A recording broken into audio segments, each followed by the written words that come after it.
అండి శ్రీరామ్. మీరు చూస్తున్నది అడవి మామిడండి. ఇది ఇంచుమించుగా వేపాకుని పోలి ఉంటుంది. మీకు ఇదివరకు కూడా ఒక వీడియో పెట్టింది దీని మీద. అయితే ఇది శీతాకాలం పూర్తిగా ఆకురాలు చేసింది.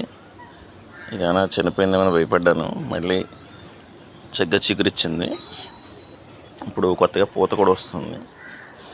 మీకు ఇవి ఇలా చిన్నప్పుడే కాసేస్తాయండి. చాలా గుత్తులుగా వస్తాయి. ఒక ఇలా పదేసి వేలాడతాయి అన్నమాట. చిన్న సైజు మనకి మామిడి పిందె ఎలా ఉంటుందో అలా ఉంటాయి కాయలు. పెద్ద అయినా కూడా ఒక బాల్ సైజ్ అవుతాయి అన్నమాట. క్రికెట్ బాల్ సైజ్ అవుతాయి మహా అయితేను. అది కూడా చాలా ఎక్కువే ఆ సైజ్ అవ్వాలంటే.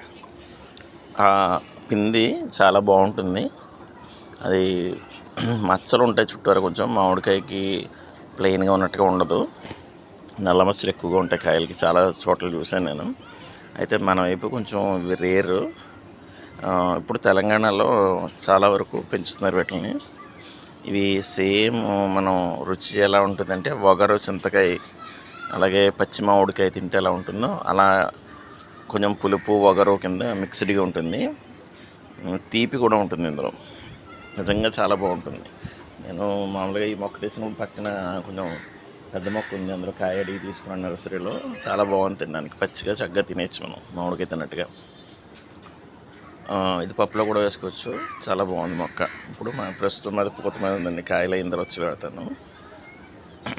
ఇది ఒక వీడియో. ఇప్పుడు రెండోది నిమ్మండి.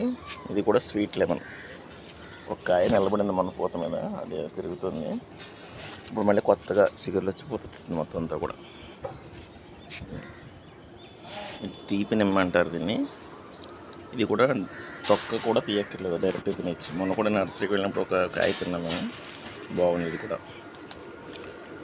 పూర్తిగా తీపి ఉండదు కానీ పులుపు తీపి మిక్స్డ్గా ఉంటుంది.